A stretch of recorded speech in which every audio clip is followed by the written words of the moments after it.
देश में कोरोना के मामले 74,000 के पार, मरने वालों की संख्या हुई 2,415। देश में वैश्विक महामारी कोरोना वायरस के मरीजों की संख्या अब 74,000 के पार पहुंच गई है। पिछले 24 घंटे में कोरोना के 3,525 नए मामले सामने आए हैं। इसके साथ ही कोरोना के मरीजों की संख्या बढ़कर 74,281 पहुंच गई है। वहीं कोरोना से पिछले 24 घंटे में 122 मौतें देश में दर्ज की गई है। इसी तरह संक्रमण से मरने वालों की संख्या 2,415 तक पहुंच गई है। बुधवार सुबह स्वास्थ्य मंत्रालय द्वारा जारी आंकड़ों के मुताबिक कोरोना पॉजिटिव पाए गए लोगों में 111 मरीज विदेशी भी है। वहीं राहत भरी खबर यह है कि पिछले 24 घंटे में कोरोना से 1,931 मरीज स्वस्थ हुए हैं। देश में कुल 24,386 मरीज ठीक होकर घर वापस जा चुके हैं। देश में अब तक कोरोना के कुल 47,480 एक्टिव केसेस है।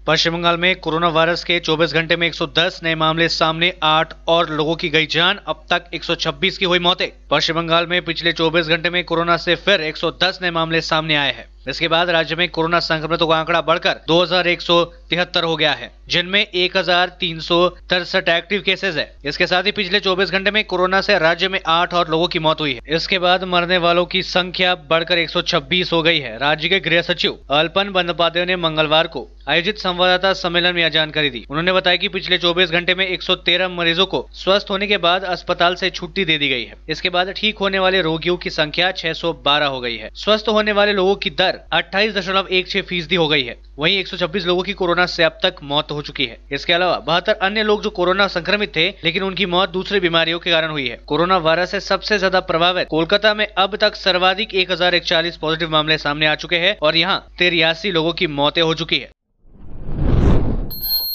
उत्तर बंगाल में कोरोना पॉजिटिव मामलों की संख्या में हो रही है वृद्धि। उत्तर दिनाजपुर में कोरोना का एक नया मामला सामने, कुल मरीजों की संख्या पहुंची 4। उत्तर दिनाजपुर जिले के रायगंज में कोरोना वायरस का एक नया मामला सामने आया है। जिला प्रशासनिक सूत्रों के अनुसार रायगंज ब्लॉक की वाहिन ग्राम पंचायत के महाराजपुर गांव में दूसरे राज्य से आए एक श्रमिक की कोरोना रिपोर्ट पॉजिटिव पाई गई है। जानकारी के अनुसार 8 मई को वह श्रमिक मुंबई से रायगंज पहुंचा था। उसके बाद उसे होम क्वारंटाइन भेज दिया गया था। बुधवार को उसका रिपोर्ट पॉजिटिव पाई गई है। इसके साथ ही उत्तर दिनाजपुर जिले में कोरोना मरीजों की संख्या बढ़कर अब 4 हो गई है। इधर कोरोना के मरीजों की बढ़ती संख्या से लोग आतंकित है।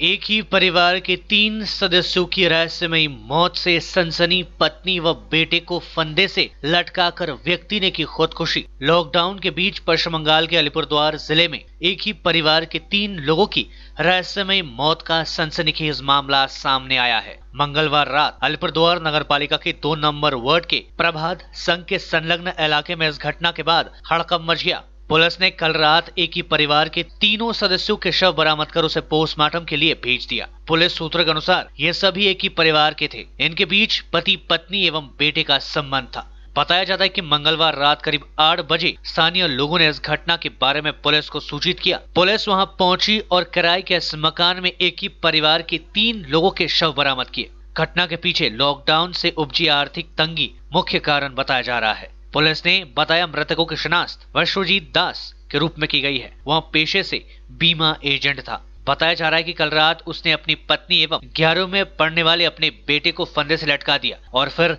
आत्महत्या कर दी। यह परिवार किराए के घर में रहता था। स्थानीय लोगों ने बताया कि यह परिवार मूल रूप से इस जिले के निवासी नहीं थे। पुलिस ने तीनों शवों को पोस्टमार्टम के लिए भेजकर घटना की जांच शुरू कर दी है। নিউ টাউনে 2 নম্বর ওয়ার্ডে এক পরিবারে 3 জনের একটা সুইসাইডের ঘটনা খবর পেয়ে এখানে এসেছি আমরা। পুলিশ ইনভেস্টিগেশন করছে। একই পরিবারের 3 জনকে মৃত অবস্থায় পাওয়া গেছে। পুলিশ ইনভেস্টিগেশনের পরে আমরা মোটিভটা বলতে পারবো যে কী ঘটনা ঘটেছে। খুবই দুঃখজনক এটা, এবং আলিপুরদুয়ারে এই ধরনের ঘটনা এর আগে কোনোদিন হয়নি। এবং কী কারণে এই ঘটনা সেটা আমাদেরকে যাচ করতে হবে। পুলিশের রিপোর্ট পাওয়ার পরেই আমরা বলতে পারবো। তবে খুবই দুঃখজনক ঘটনা এবং ওদের পরিবারকে আমরা সমবেদনা জানাই। এত বড় ঘটনা হয়ে গেল, পাড়ার সমস্ত মানুষরা এসেছে।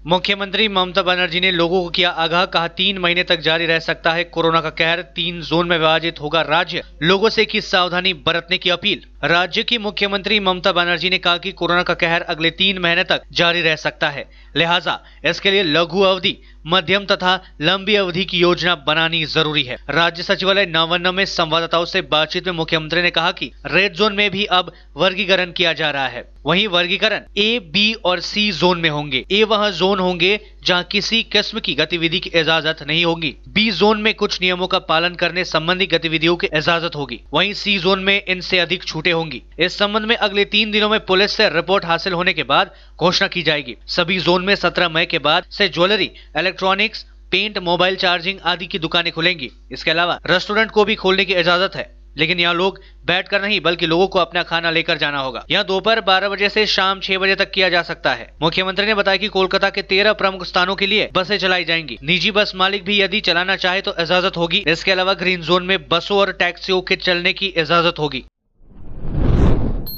प्रधानमंत्री नरेंद्र मोदी ने लॉकडाउन 4 के साथ 20 लाख करोड़ रुपए के आर्थिक पैकेज का किया ऐलान। प्रधानमंत्री नरेंद्र मोदी ने कोरोना वायरस से उपजे आर्थिक संकट का मुकाबला करने के लिए 20 लाख करोड़ रुपए की धनराशि वाले आत्मनिर्भर भारत अभियान की घोषणा करते हुए मंगलवार को कहा कि देश में लॉकडाउन का चौथा चरण नए रूप, नए रंग के साथ 18 मई से लागू किया जाएगा। प्रधानमंत्री मोदी ने राष्ट्र के नाम अपने संदेश में रात 8 बजे कहा कि कोरोना महामारी के अभूतपूर्व संकट के मद्देनजर केंद्र सरकार, भारतीय रिजर्व बैंक और आज घोषित आर्थिक पैकेज की कुल धनराशि 20 लाख करोड़ रुपए होगी। यह धनराशि देश के सकल घरेलू उत्पाद का 10% है। वित्त मंत्री निर्मला सीतारमण अगले कुछ दिनों में आत्मनिर्भर भारत अभियान के इस आर्थिक पैकेज का विस्तार से ब्यौरा देंगी। प्रधानमंत्री ने कहा कि मजदूरों, किसानों, मध्यम वर्ग, व्यापारी और उद्यमी वर्ग सहित देश के सभी तबकों के हितों का इस आर्थिक पैकेज में ध्यान रखा गया है। प्रधानमंत्री ने संकट के मौजूदा दौर में प्रवासी मजदूरों,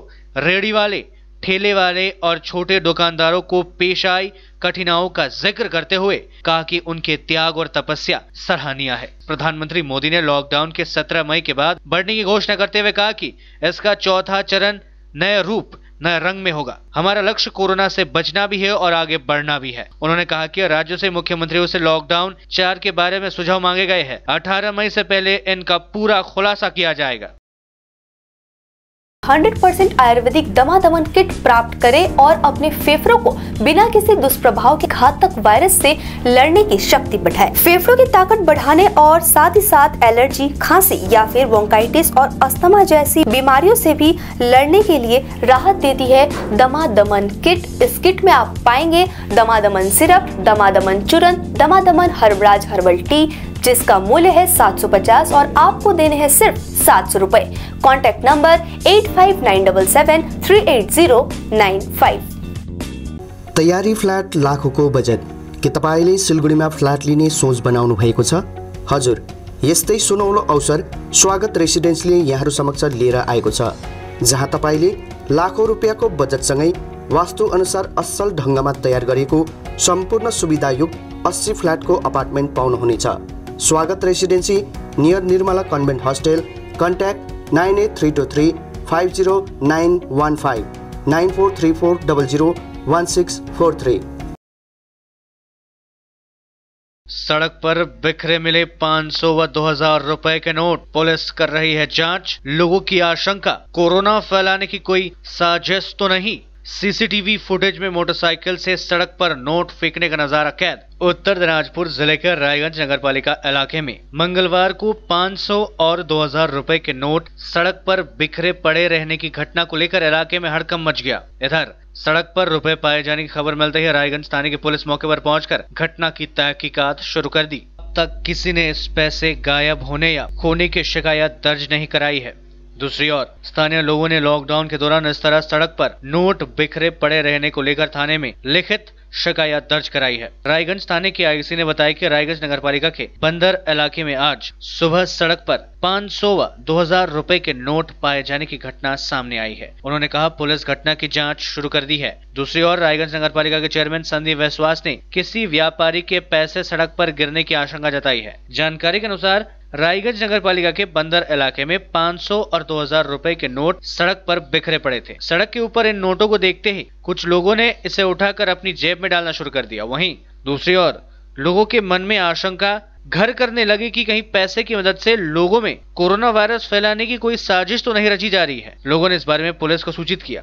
पुलिस मौके पर पहुंचकर इन नोटों को अपने कब्जे में ले लिया। दूसरी ओर रायगंज नगर पालिका के चेयरमैन संदीप विश्वास का दावा है कि किसी मुर्गी व्यवसायी के पैसे सड़क पर गिरे होंगे। उन्होंने कहा कि इस घटना से किसी को आतंकित होने की आवश्यकता नहीं है। रायगंज पुलिस घटना की जांच शुरू कर दी है। इधर इलाके के एक घर में लगे सीसीटीवी कैमरे में यह घटना कैद हो गया है। सीसीटीवी फुटेज में मोटरसाइकिल से नोटों को सड़क पर फेंकते देखा गया है। কিসের জন্য দেখি যে টোটোর পিছন পিছন দৌড়াচ্ছে, মানে টোটোটা বোধহয় চুরি হয়ে গেছে। তারপরেই ওরা ওখানে যায় টাকা কুড়াই নিয়ে ঘুরলো, আর এইদিকে পরপর টাকা ফেলতে ফেলতে চলে গেছে। আমি টাকা ফেলা দেখি না, লোকে বললো টাকা ফেলতেছে। সকালবেলা দেখি ঘুম থেকে উঠে বেরো আসছিলাম, তখন সবাই দেখি চিৎকার করতেছে, তখন দেখলাম সবার টাকা লুটাইছে। তারা দেখে আসে বলে সবাই টাকা কুড়াইছে বলে।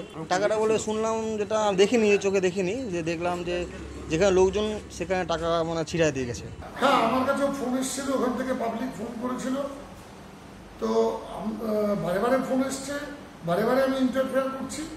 তার মধ্যে পাওয়া গেল যে একটা, আমার কাছে যেটুকু খবর এসছে যে একটা মুরগির কোনো ব্যবসায়ী মোটর সাইকেলে মুরগি নিয়ে যাচ্ছিল, আর তার পকেট থেকে টাকা পড়ে গেছে। সেই টাকা এলাকার কিছু লোক পেয়েছে, পেয়ে নিয়ে চলে গেছে। এবার কিছু লোক বলছে যে টাকা নিয়ে গেছে মানে ওখানে জীবাণু আছে, এবার তাদেরকে কোয়ারেন্টাইনে যেতে হবে, এই দাবি। যারা পেয়ে গেছে তারা কিন্তু দাবি করছে না, মানে কারা দাবি করছে এবার বুঝতে পারছেন। তা এখন এই ব্যাপারটা হেলথ ডিপার্টমেন্ট বুঝবে, কারণ এটা তো আমার পৌরসভার পক্ষে বোঝা সম্ভব না। যদিও পৌরসভার রাস্তায়, কিন্তু আমার ওখানে এত ইনফ্রাস্ট্রাকচার নাই যে কখন কোথায় কি হচ্ছে আমি ইঞ্চিতে বা বিন্দু বিন্দু আমি বুঝতে পারবো। পুলিশ জানাবে, কারণ ব্যাপারটা পুলিশেরও নজরে এসছে, পুলিশও গেছে, প্রেস মিডিয়া সবাই গেছে। ওখানে সাধারণ মানুষেরা কেউ কেউ চিন্তায় আছেন, কেউ আবার দুশ্চিন্তা মুক্ত হয়ে আছেন। আমি আবার এটাও শুনতে পাচ্ছি যারা টাকা পেয়েছেন তারা টাকা অলরেডি স্যানিটাইজ করে নিয়েছেন, বাড়ির ছাদে মেলে দিয়েছেন, টাকা ধুয়ে নিয়ে। আমি আমার জানাবো তারা সেও কোনো কমপ্লেন আমি এসছে বলে আমি জানি না। আমি মনে করছি না, কারণ আপনি এটা তো অনেক বড় ব্যাপার হয়ে যাবে তাহলে, যে একটা টাকার মধ্যে জীবাণু দিয়ে আমি ফেললাম। এটা হিম্মত কোনো সাধারণ মানুষের পক্ষে সম্ভব বলে আমি মনে করি। বাড়ির সামনে লোকজন ছিল, তারা টাকা দেখে লোভ সামলাতে পারেনি, তারা দৌড়ে গিয়ে সেই টাকাগুলোকে কুড়ানোর পর আমরা দেখতে পাই গিয়ে বললাম যে তুমি টাকাগুলো যে কুড়ালে, তো টাকাগুলোর মধ্যে সংক্রমণ ছড়াতে পারে। তারা এই চিন্তা ভাবনাটা প্রথমে করেনি, পরে বললো যে হ্যাঁ এটা হতে পারে। তারপরে আমরা পাড়ার তরফ থেকে রায়গঞ্জ থানায় একটা লিখিত অভিযোগ দিয়েছি। সেই অভিযোগের ভিত্তিতে টাউনবাবু এখানে এসেছিল। টাউনবাবু এখানে এসে বলল, বাড়ির যারা যারা টাকা কুড়িয়ে পেয়েছিল তারাও বলল যে হ্যাঁ আমরা টাকা কুড়িয়ে পেয়েছি। লক্ষণদাও ছিল, লক্ষণদাও বললো আমি কুড়িয়ে পেয়েছি, ফেলুদা বললো কুড়িয়ে পেয়েছি। তো এখন টাউনবাবু উনি বলল যে 14 দিন বাড়িতেই থাকবে, বাইরে কোথাও যাবে না। আর স্বাস্থ্য দপ্তরের থেকে কী ব্যবস্থা করছে সেটা ঠিক জানি না, তবে টাউনবাবু এটুকু বলে গেল। पूरी दुनिया में जारी है कोरोना वायरस का कहर। दुनिया में कोरोना वायरस से अब तक 43,40,058 लोग संक्रमित हो चुके हैं। 2,92,000 मौतें हो चुकी है, जबकि 16,02,155 लोग ठीक हो चुके हैं। सिएटल स्थित institute for health matrix and evolution ने बुधवार को कहा कि अमेरिका में अगस्त की शुरुआत में 1,47,000 से ज्यादा लोगों की मौतें हो सकती है। पहले के अनुमान से यहाँ 10,000 ज्यादा है। बंगाल में है सांप्रदायिक वायरस। कोरोना संकट के बीच पश्चिम बंगाल के विभिन्न हिस्सों में हो रहे दंगों को लेकर पश्चिम बंगाल के राज्यपाल जगदीप धनखड़ ने बड़ी बातें कही है। पश्चिम बंगाल सरकार पर लग रहे अल्पसंख्यक तुष्टीकरण के आरोपों के बीच राज्यपाल ने कहा कि बंगाल में फिलहाल सांप्रदायिक वायरस है, इसे बर्दाश्त नहीं किया जाना चाहिए। उन्होंने एक ट्वीट किया है, इसमें हुगली जिले के तेलिंगीपाड़ा और मालदा जिले के चंडीपुर में हुए दंगों पर चिंता जाहिर करते हुए लिखा है कि इन दोनों जगहों की घटनाएं चिंताजनक है। ऐसे हालत में लोगों को काफी संयमित होना होगा और आपसी सद्भावना को बचाए रखने के लिए काम करना होगा। अपने ट्वीट में मुख्यमंत्री ममता बनर्जी को टैग करते हुए राज्यपाल ने लिखा है कि पुलिस और प्रशासन परिस्थिति को नियंत्रित करने के लिए अत्यंत सक्रिय रहे, यह जरूरी है। ऐसे समय यह सबसे ज्यादा आवश्यक है कि लोग केवल कोविड-19 के मुकाबले में जुटे रहे। ऑल इंडिया महिला सांस्कृतिक संघ ने लॉकडाउन के दौरान शराब खोलने के सरकार के फैसले के खिलाफ आंदोलन तेज कर दिया है। मंगलवार को संस्था के सदस्यों ने सरकार के इस फैसले के खिलाफ कोतवाली थाने के सामने विरोध प्रदर्शन किया। साथ ही इन लोगों ने पुलिस प्रशासन से शराब की दुकानें तत्काल बंद करने की मांग की। प्रदर्शन कर रही महिलाओं का कहना था कि शराब पीने के बाद लोग बीमार पड़ रहे हैं। इतना ही नहीं, शराब पीने से मनुष्य के शरीर में रोग प्रतिरोधक क्षमता कम हो जाती है, जिससे उनके कोरोना जैसे संक्रमण की चपेट में आने की संभावनाएं बढ़ जाती है। इन महिलाओं का कहना है कि सरकार अपने राजस्व में वृद्धि के लिए लॉकडाउन के दौरान शराब की दुकानें खोलने का आदेश दिया है, लेकिन यह मनुष्य के स्वास्थ्य के साथ खिलवाड़ है। इन लोगों ने सरकार की ओर से शराब की होम डिलीवरी का भी विरोध किया। इन महिलाओं का कहना है कि इसमें हालत और खराब होंगे। संगठन के सदस्यों ने शराब की जगह घर घर लोगों को दवा बांटने की मांग की। महिला सांस्कृतिक संगठনের পক্ষ থেকে মদের যে দোকানগুলো খোলা হয়েছে, কেন্দ্র এবং রাজ্য সরকার মদের যে দোকানগুলো খুলছে তাতে কোনো সামাজিক দূরত্বতা বজায় থাকছে না এবং খাদ্যশস্যের সুরাহা না করে মদের দোকান খুলে দিচ্ছে। পরিযায়ী শ্রমিকরা যে বাইরে আছে তাদের আনার ব্যবস্থা, বিভিন্ন দেশে বিভিন্ন শ্রমিকরা পড়ে আছে তাদের আনার ব্যবস্থা সেইগুলো করছে না, মদের লাইসেন্স করে দিচ্ছে এবং অনলাইনে মদ পাওয়া যাবে। হ্যাঁ, মদ দিচ্ছে, হোম ডেলিভারি দিচ্ছে। আমাদের দাবি হলো হোম ডেলিভারি মদ দিয়ে আরও তো দেশের অবস্থা খারাপ হবে, কারণ যে অবস্থা হচ্ছে দুষ্কৃতিরা আরও বাড়বে, আরও অসামাজিক কাজকর্ম বাড়বে। আমরা চাইছি মদ বন্ধ করা হোক, মদের দোকানগুলো এই লকডাউনের মধ্যে মদের দোকান খোলা যাবে না। कोरोना वायरस के प्रति लोगों को जागरूक करने के लिए कालियागंज में एक नाट्य समूह के द्वारा एक तथ्य चित्र तैयार किया गया है। कालियागंज नगर पालिका प्रांगण में तथ्य चित्र देखने की व्यवस्था किया गया है और इसका उद्घाटन कालियागंज नगर पालिका के चेयरमैन कार्तिक चंद्रपाल ने किया। इस अवसर पर कालियागंज नगर पालिका के उप प्रधान बसंत रॉय, प्रख्यात चिकित्सक समरेंद्र घोष सहित अन्य गण्यमान्य लोग उपस्थित थे। उपस्थित सभी लोगों ने कोरोना पर तैयार तथ्य चित्र की जमकर तारीफ की। नाट्य समूह के सचिव देवाशीष पाल ने बताया कि इसको तैयार करने के पीछे मुख्य लक्ष्य लोगों को जागरूक करना है। প্রথম কথা, যে পরিবেশ বর্তমানে আতঙ্কের পরিবেশ সৃষ্টি হয়েছে তার থেকে, যে আতঙ্কের পরিবেশ গোটা বিশ্বময় সৃষ্টি হয়েছে তার থেকে আমরাও কেউ বাদ যাইনি। তো সেই পরিবেশ থেকে সকলকে একটু রিলিফ দেওয়ার জন্য, মানে আমরা কতটা আশাবাদী, আমরা অবশ্যই আশাবাদী একদিন সূর্য উঠবেই এবং আমরা এখান থেকে বাড়াবই, এইটা নিয়েই মেনলি আমাদের এই বার্তা হচ্ছে। এই টোটাল ব্যাপারটা এইটাই বার্তা দেওয়া হয়েছে এবং আমাদের কালিয়াগঞ্জ শহর, নাটকের শহর, সংস্কৃতির শহর, তা আবার সব কিছু পুনরায় আগের মতোই ফিরবে, খুব শীঘ্রই ফিরবে, এরকম একটা আশা নিয়ে আমাদের এই ভিডিওটা তৈরি করা এবং এটাতে আমরা প্রচণ্ডভাবে আশাবাদী যে সকলের আশা করি ভালো লাগবে এবং সবাই অনুপ্রাণিত হবে। আচ্ছা, কারা কারা অংশগ্রহণ করছে সঙ্গীতে, কারা কারা অংশগ্রহণ করতে বলেছে, অ্যাকচুয়ালি সমগ্র কালিয়াগঞ্জবাসীরই সহযোগিতা আছে। আমরা আগাগোড়াই জানি কালিয়াগঞ্জে সাংস্কৃতিক প্রেমী লোকজন এবং এখানকার যত লোকজন আছে তারা সকলেই নাট্য অনুরাগী এবং সংস্কৃতির দিক থেকে খুবই আগিয়ে। আমরা পৌর প্রশাসন থেকে আমাদের এবং পৌরপতি কার্তিক দা আমাদেরকে প্রচণ্ডভাবে হেল্প করেছে এই ব্যাপারে।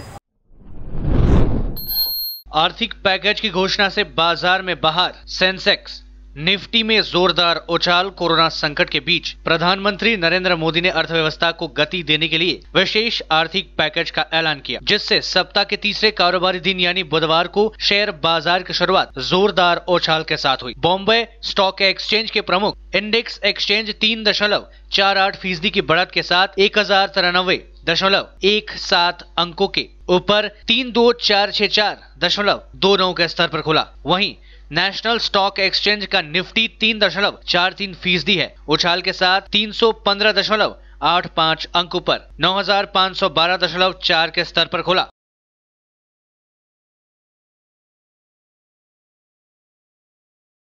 क्या आपके घर में शादी है, कोई फंक्शन तो होगा, तो उसकी वीडियोग्राफी और फोटोग्राफी तो करवानी है। आज तकनीक दिनों दिन बदल रही है, कहीं गलत हाथों में मत पड़ जाइए। तरीका बदल गया है, आप भी बदलिए।